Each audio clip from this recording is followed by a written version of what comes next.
ETF index mutual funds నేర్చుకుని stock మార్కెట్లో రాణించాలనుకుంటున్నారా? వెంటనే ఈ నెంబర్కి కాల్ చేయండి.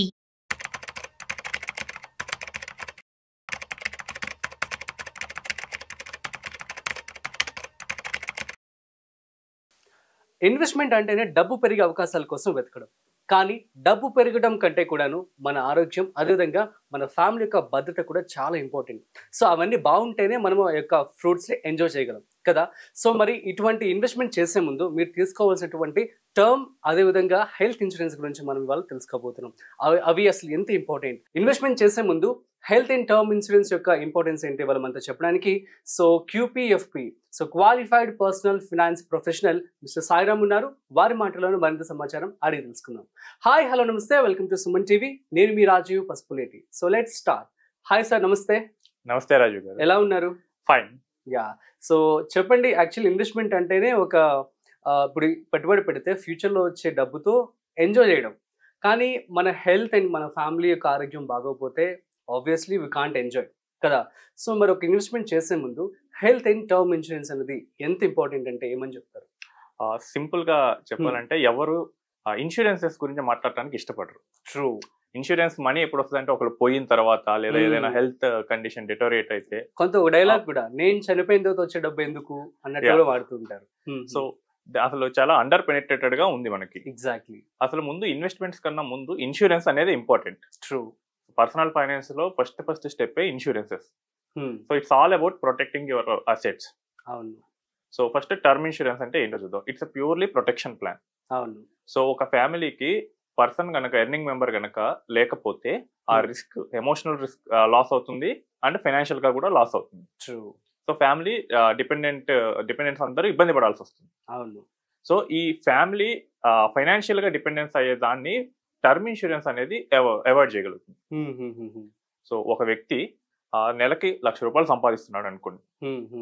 సో ఆయన ఫ్యామిలీ దాని మీద డిపెండ్ అయి ఉంటుంది. ఎగ్జాక్ట్లీ. సో మనిషి లేకపోతే వాళ్ళకి ఇన్కమ్ అనేది ఉండదు. అవును. సో వాళ్ళ లైఫ్ స్టైల్ అనేది క్షీణిస్తుంది. ట్రూ. అంతకుముందు మంచి సొసైటీలో ఉండే వాళ్ళు ఇప్పుడు కొంచెం తక్కువలో ఉండాల్సి వస్తుంది. అదే టర్మ్ ఇన్సూరెన్స్ కనుక తీసుకుంటే సింపుల్ గా ఆ ఇన్కమ్ లాస్ ని టర్మ్ ఇన్సూరెన్స్ కంపెనీ ప్రాసెస్ చేయగలదు. అవును. సో ఆయన గనక ఒక ₹1,00,00,000 ఇన్సూరెన్స్ ఉంటే గనక నామినీకి ₹1,00,00,000 ఇచ్చేస్తారు. ఓకే. సో మరి ఇటువంటి టర్మ్ ఇన్సూరెన్స్ తీసుకునేటప్పుడు ఎటువంటి జాగ్రత్తలు తీసుకోవాలండి? అంటే కొన్ని వార్తలు మనం వింటూ ఉన్నాం. సో టర్మ్ ఇన్సూరెన్స్ తీసుకున్న తర్వాత సో వాళ్ళ వైఫ్కి టర్మ్ ఇన్సూరెన్స్ అనేది రాకపోవడం, సో నామినీ ఇష్యూస్ కావచ్చు, లేదంటే నేమ్ మిస్టేక్స్ కావచ్చు. సో ఎటువంటి జాగ్రత్తలు తీసుకోవాలి అసలు టర్మ్ ఇన్సూరెన్స్ తీసుకునే ముందు? ముఖ్యంగా ఫస్ట్ ఏంటంటే ప్రపోజల్ ఫామ్ ఉంటుంది. సో ప్రపోజల్ ఫామ్ ని అతి జాగ్రత్తగా ఫిల్ చేయాలి. అవును. సో నా దగ్గర చాలా మంది చేసే మిస్టేక్ ఏంటంటే వాళ్ళ ప్రీవియస్ ఇన్సూరెన్స్ పాలసీస్ గురించి చెప్పకపోవటం. అవునా? ఇప్పుడు ఏంటంటే కోవిడ్ తర్వాత అవేర్నెస్ పెరిగి చాలా మంది తీసుకుంటున్నారు టర్మ్ ఇన్సూరెన్స్. అవునవును. సో అంతకుముందు LICలు కడతారు, లేదా ఏదైనా కంపెనీలో ఎండోమెంట్ పాలసీస్ కడతారు. దాని గురించి చెప్పకపోతే ఈ ఒక్క రీజన్ పెట్టేసి క్లెయిమ్ రిజెక్ట్ చేయొచ్చు కంపెనీ. ఓకే. నెక్స్ట్ మన నామినీ డీటెయిల్స్ ని సరిగ్గా అప్డేట్ చేయకపో. సో మరి ఒక చోట మనం ఇన్సూరెన్స్ తీసుకుంటే ఇంకొక చోట తీసుకోకూడదు అసలు? తీసుకోవచ్చు, కానీ చెప్పి తీసుకోవాలి. ఓకే. ఇది ఎందుకు పెట్టారంటే ఒక పర్సన్ కి సే 2 కోట్ల ఎలిజిబిలిటీ ఉంది. అవును.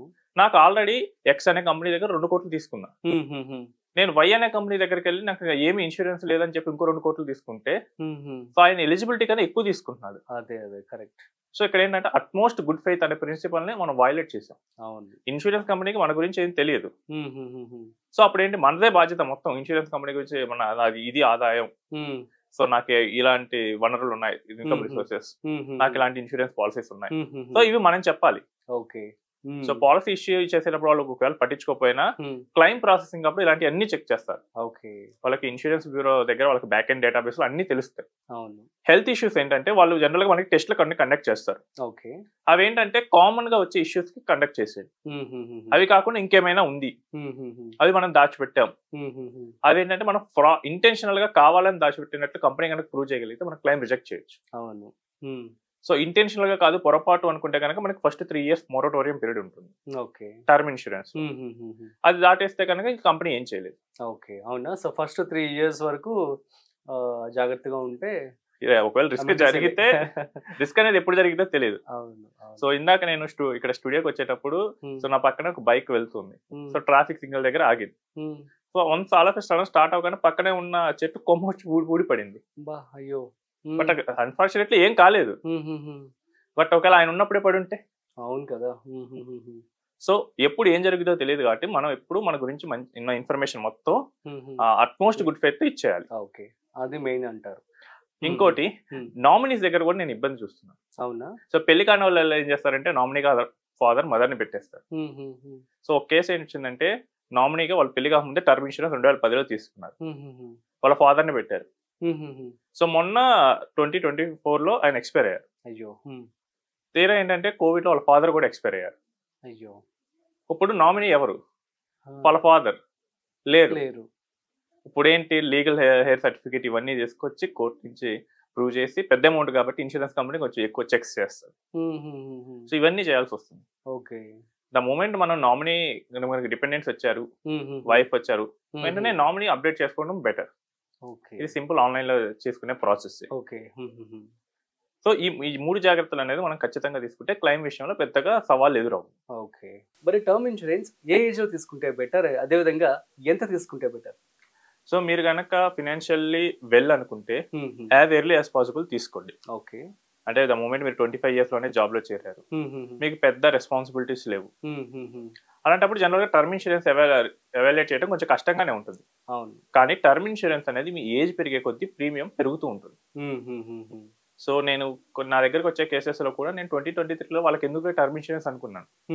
బట్ ఇప్పుడు వాళ్ళకి మ్యారేజ్ అయింది, సరే ఇప్పుడు చూద్దాం అన్నప్పుడు ప్రీమియమ్స్ 20-30% పెరిగాయి. సో మనకి ఇక్కడ టర్మ్ ఇన్సూరెన్స్ లో అంటే ఎర్లీగా తీసుకుంటే అదే ప్రీమియం ఉంటుంది. ఓకే. సో మీకు ఎగ్జాక్ట్ రిక్వైర్మెంట్ తెలియనప్పుడు సే నార్మల్ గా మీ సాలరీకి 10 times or 15 times అన్న తీసుకోండి. ఓకే. వన్స్ డిపెండెన్స్ వచ్చిన తర్వాత మనకి ఎగ్జాక్ట్ రిక్వైర్మెంట్ తెలుస్తుంది. మన సాలరీకి 10 to 15 times స్టార్టింగ్. ఒకవేళ మనకి ఏంది డిపెండెన్స్ లేరు అనుకున్నప్పుడు మనకి రిక్వైర్మెంట్ తెలియదు, అప్పుడు 10 to 15 times తీసుకుంటే రేపు ఫ్యూచర్ లో మ్యారేజ్ అవుతుంది, మనకి రెస్పాన్సిబిలిటీస్ పెరుగుతాయి, అప్పుడు మనకి ఎగ్జాక్ట్ రిక్వైర్మెంట్ తెలుస్తుంది. ఓకే. ఇది ఒక కేసు చెప్తాను.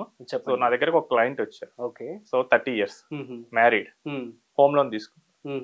సో హోమ్ లోన్ కి 55 lakhs పెట్టారు. ఓకే. సో ఆయనకి శాలరీ నెలకి ₹1,00,000 వస్తుంది. సో ఆయనకి రిక్వైర్మెంట్ అనాలిసిస్ చేశారు. ఆయన నాకు ₹1,00,000 సరిపోయింది అన్నాడు. సో ఒకసారి ఎవాల్యుయేట్ చేద్దాం, సరే మీరు ఫ్యామిలీకి ఆల్మోస్ట్ 5 to 6 lakhs స్పెండ్ చేస్తున్నారు కదా, పిల్లలు కూడా ఉన్నారు, ఇన్ కేస్ మీ ఆప్షన్స్ లో ₹1,00,000 వస్తుంది. సో ఫ్యామిలీ ఎమోషనల్ గా లాస్ అయినప్పుడు రిస్కీ ఇన్వెస్ట్మెంట్లు చేయగలరా? నెవర్. వాళ్ళు మ్యూచువల్ ఫండ్ లో పెట్టరు, వాళ్ళు రిస్క్ ఎక్కువ ఉండే ప్రోడక్ట్ స్టాక్స్ లో పెట్టరు. ఎగ్జాక్ట్లీ. వాళ్ళు పెడితే రియల్ ఎస్టేట్ సేఫ్ గా కనిపిస్తుంది కాబట్టి, లేదా bank FD. So real estate లో పెడితే రెంట్ ఎంత వస్తుంది? ₹1,00,000 ప్రాపర్టీ హైదరాబాద్ లో కొన్నా కానీ 25,000 30,000, అంటే ఇయర్లీ 3.6 మాక్సిమం. సో దాంతో పిల్లలకి ఫీజులు ఎలా కడతారు? కష్టం. సో తక్కువ స్కూల్కి వెళ్ళాలి. నెక్స్ట్ ఒకవేళ ఎఫ్డి చేసామనుకోండి 7 lakhs రావచ్చు ఇయర్ కి. సో వాళ్ళకి ఈ ప్రెసెంట్ బాగానే సరిపోతుంది. సే ఒక 5 years తర్వాత ఏమవుతుంది? పెరుగుతారు, పిల్లలు పెరుగుతారు, ఖర్చులు పెరుగుతాయి, అప్పుడు 9 lakhs అవ్వచ్చు రిక్వైర్మెంట్. కానీ మీరు చూస్తుంటే ఇంట్రెస్ట్ రేట్లు అనేవి గత 20 ఏళ్ల నుంచి తగ్గుతూనే వస్తున్నాయి. వాడు అప్పుడు నేను 7 లక్షలు ఇవ్వను 6 లక్షలు ఇస్తా అంటాడు. అసలు రీసెంట్ గానే మొన్న ఆర్బీఐ తగ్గించేసింది రెపో రేట్. ఒకవేళ ఇంకా ఇదే కాన్స్టెంట్ గా వచ్చింది అనుకున్నా కానీ 6 లక్షలు వస్తాయి. సో 6 లక్షలు వస్తే వాళ్ళకి 9 lakhs రిక్వైర్మెంట్ ఉంటే 6 lakhs ఉంటే ఏం చేయాలి?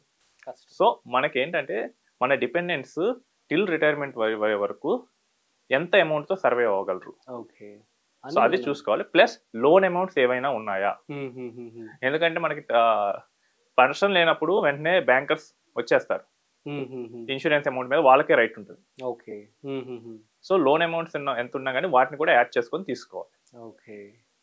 ఇవేమీ తెలియనప్పుడు 10 to 15 times కెరియర్ స్టార్టింగ్ లో ఉంటే తీసుకోవచ్చు. ఓకే. బట్ మాక్సిమం ఎంత చెప్తారు ఒక ఫ్యామిలీ ఉన్న పర్సన్ కి? 4 members ఎగ్జాంపుల్.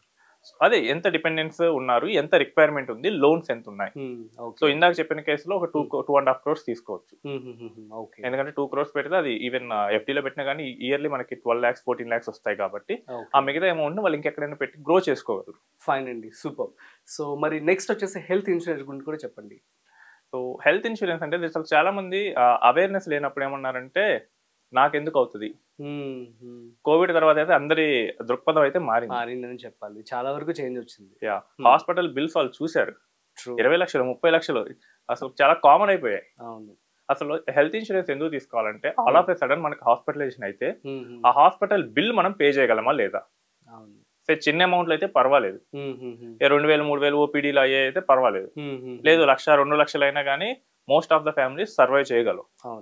బట్ 5 లక్షలు వచ్చాయి, 10 లక్షలు వచ్చాయి, ఎవరు కట్టరు ఆ టైంలో ఎమర్జెన్సీలో. మీ డియరెస్ట్ ఫ్రెండ్ అడిగినా కానీ వాళ్ళు కూడా ఆల్ ఆఫ్ ఎ సడన్ అయితే ఎవరు తీసుకొస్తారు. సో డబ్బు కట్టనే ట్రీట్మెంట్ స్టార్ట్ చేయరు హాస్పిటల్లో. అదే మీరు కనుక ఒక హెల్త్ ఇన్సూరెన్స్ పాలసీ తీసుకుంటే ఆ insurer is bound to pay the amount. So అందుకని మనం మెడికల్ ఎక్స్పెన్సెస్ కి మన ఇన్వెస్ట్మెంట్స్ ఏమి సేల్ చేయకుండా మనం ఏమి ఆ టైంలో వరి అవ్వకుండా ఉండాలి అంటే గనక ఒక హెల్త్ ఇన్సూరెన్స్ అనేది కంపల్సరీ.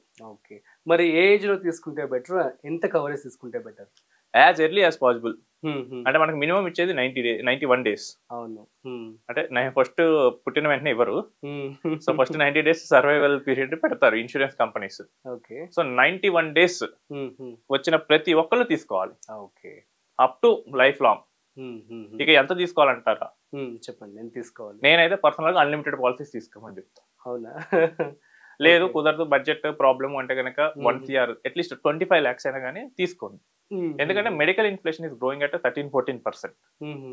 ఓకే, అంటే మీకు 13-14% అంటే కనుక ఎవ్రీ 10 years కి 4 times అయిపోతాయి సర్జరీ కాస్ట్స్. సో ఎవరు నమ్మరు కానీ సో ఒక 10 years బ్యాక్ ఉన్న కాస్ట్లు ఇప్పుడు కనుక చెక్ చేసుకుంటే ఇది అర్థమైపోతుంది. మెడికల్ ఫీల్డ్స్ లో అడ్వాన్స్మెంట్లు రావడం వల్ల టెక్నాలజీని ప్రతిసారి అప్గ్రేడ్ చేస్తున్నారు. హాస్పిటల్స్ కూడా ఇక అనివార్యం, కొత్త టెక్నాలజీ వాడకపోతే కస్టమర్లు వెళ్ళిపోతున్నారు. సారీ, హాస్పిటల్ కూడా ఇది అనివార్యం, కొత్త టెక్నాలజీ వాడకపోతే పేషెంట్స్ వెళ్ళిపోతున్నారు. అవును. సో అందుకని వాళ్ళు కూడా కొత్త కొత్త టెక్నాలజీస్ మీద ఇన్వెస్ట్ చేస్తున్నారు. ఆ భారం ప్రైవేట్ కార్పొరేట్ హాస్పిటల్సే కాబట్టి మన పేషెంట్స్ మీదే వేసేస్తాయి. ఓకే, సో దాన్ని మనం భరించాలి అంటే కనుక ఒక పెద్ద హెల్త్ ఇన్సూరెన్స్ అనేది కావాలి. ఓకే, ఒకవేళ మీ ఫ్యామిలీలో కానీ మీ చుట్టుపక్కల కానీ మీ నైబర్స్ లో కానీ అసలు ఇంతవరకు హాస్పిటలైజేషన్ అవ్వలేదు అంటే మీరు తీసుకోకండి. ఓకే, ఒకవేళ అయ్యారు అన్న ఒక చిన్న ఇన్సిడెంట్ ఉన్నా కానీ మీరు తీసేసుకోండి. సో మరి హెల్త్ ఇన్సూరెన్స్ తీసుకునే ముందు ఏ ఫ్యాక్టర్స్ మనం చూస్ చేసుకోవాల్సి ఉంటుంది? సో ఈ రోజుల్లో మోస్ట్ ఆఫ్ ద కంపెనీస్ అన్ని కామన్ గా రూమ్ రెంట్ లిమిట్ లేకుండానే పాలసీస్ ఇస్తున్నాయి, ఐసీయూ కూడా లిమిట్ లేకుండా పాలసీస్ ఇస్తున్నాయి. కానీ కొన్ని చిన్న డిఫరెన్సెస్ అయితే ఉన్నాయి. మీరు ఎక్కువ బోనస్ వచ్చే పాలసీని తీసుకోండి. ఓకే, అంటే మీరు రెన్యూ చేసేటప్పుడు కంపెనీస్ బోనస్ ఇస్తాయి. అది ఎంత ఎక్కువ ఉంటే అంత బెటర్. ఎంత చెప్పినా గానీ మనం ఇన్సూరెన్స్ మీద వాళ్ళ బడ్జెట్ మీద చూస్తారు కస్టమర్స్. సో బడ్జెట్ లోబడే 10 లక్షలు చాలు 15 లక్షలు చాలు అనుకుంటారు. అవును.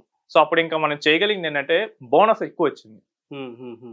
అప్పుడు ఏదో ఒక రోజు ఇప్పుడు కాకుండా 10 ఏళ్ళ తర్వాత కానీ అయింది అనుకోండి, జనరల్ గా అయ్యేంత వరకు కవరేజ్ అయితే పెంచరు. అవును. సో ఇది మనకున్న జాడ్యం. సో పెంచబోయినప్పుడు రెన్యువల్ బోనస్ కనుక ఉందనుకోండి, అదైనా కాపాడుద్ది ఫ్యామిలీని. అవును. సో ఈ రోజుల్లో బోనస్ రిస్ట్రిక్షన్ లేకుండా వచ్చే పాలసీస్ కూడా ఉన్నాయి. అవును. సో ఎక్కువ బోనస్ వచ్చే పాలసీని తీసుకోండి. నెక్స్ట్ మోడర్న్ ట్రీట్మెంట్స్ మీద లిమిట్ లేని పాలసీస్ తీసుకోండి. ఓకే, అంటే సబ్ లిమిట్స్ పెడతారు మోడర్న్ ట్రీట్మెంట్స్ కి అయితే up to this much. Okay, అలాంటి లిమిట్స్ లేని పాలసీస్ తీసుకోండి.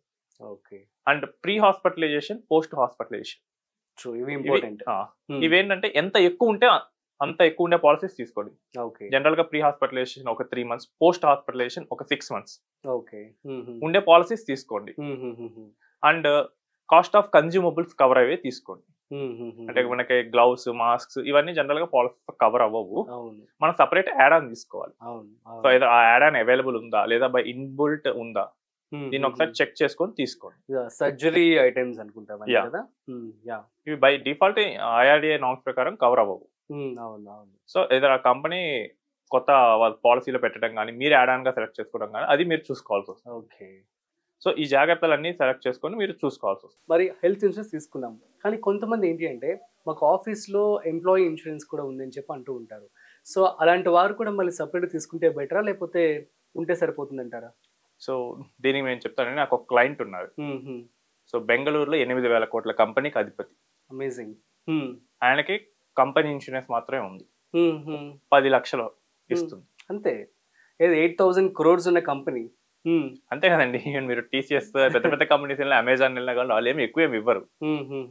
సో ఆయనకి హార్ట్ బైపాస్ సర్జరీ చేయాల్సి వచ్చింది, బిల్ ఒక 25 lakhs అయింది. ఆయన అప్పటి వరకు ప్రైవేట్ గా ఇన్సూరెన్స్ తీసుకోలేదు, కంపెనీ ఇన్సూరెన్స్ ఉంది కదా అనే ఆలోచనలో ఉన్నాడు. సో బీయింగ్ ఏ బాస్ అయినా కానీ కంపెనీ నుంచి 10 లక్షలు వచ్చాయి. ఆయనకి క్యాపబిలిటీ ఉంది కాబట్టి మిగిలిన పెట్టేసుకోగలడు. బట్ నార్మల్ వాళ్ళ పరిస్థితి ఏంటి? మనమేనా కంపెనీ బాసులకే అంత గతి ఉండదు ఆ టైంలో, ఒకవేళ ఆల్ ఆఫ్ సడన్ వచ్చేసినప్పుడు. Okay.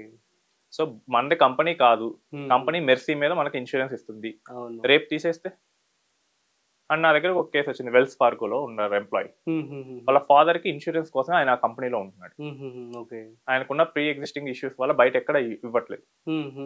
So every year treatment కోసం ఆల్మోస్ట్ 7 lakhs ఖర్చు అవుతాయి. సో ఆయనకేంటి శాలరీ 30 lakhs లోనే ఉంటున్నాడు, పెద్దగా హైక్ రావట్లేదు. ఎందుకంటే మీరు వేరే దానికి వెళ్ళొచ్చు అంటే, నేను వేరే దానికి వెళ్ళొచ్చు కానీ అక్కడ పేరెంట్స్ కి ఇన్సూరెన్స్ ఇవ్వట్లేదు అని చెప్పేసి ఇప్పుడు ఓన్ గా ట్రై చేద్దామంటే తీసుకోవట్లేదు అంట. అయ్యో, ఇదే ముందుగానే తీసుకొని ఉంటే కనుక ఓన్ గా పాలసీ ఇష్యూస్ ఏమీ రావు. ఎప్పుడు మనం వేరే వాళ్ళ మెర్సీ మీద డిపెండ్ అయి ఉండకూడదు, మన ఓన్ గా మనం పాలసీని అనేది తీసుకోవాలి. సో సూపర్ అండి సాయిరామ్ గారు, చాలా మంచి విషయాలు అయితే మీరు చెప్పడం జరిగింది. సో గైస్, అర్థమైంది కదా, హెల్త్ అండ్ అదేవిధంగా టర్మ్ ఇన్సూరెన్స్ రెండు కూడా చాలా చాలా ఇంపార్టెంట్ మీరు ఏదైనా ఇన్వెస్ట్మెంట్ చేసుకునే ముందైతే. సో కాబట్టి ఇవి ఫస్ట్ మీరు తీసుకోండి. అయితే దీనికి సంబంధించి ఏమైనా డౌట్స్ కనుక మీకు ఉన్నట్లయితే కామెంట్ చేయండి. సో కింద స్క్రోల్ అవుతున్నటువంటి నెంబర్కి సో సాయిరామ్ గారు మీకు ఎక్స్ప్లెయిన్ చేస్తారు. So that's it. మరొక ఇంట్రెస్టింగ్ కాంటెంట్తో మళ్ళీ కలుద్దాం. అంతవరకు చూస్తూనే ఉండండి సుమన్ టీవీ.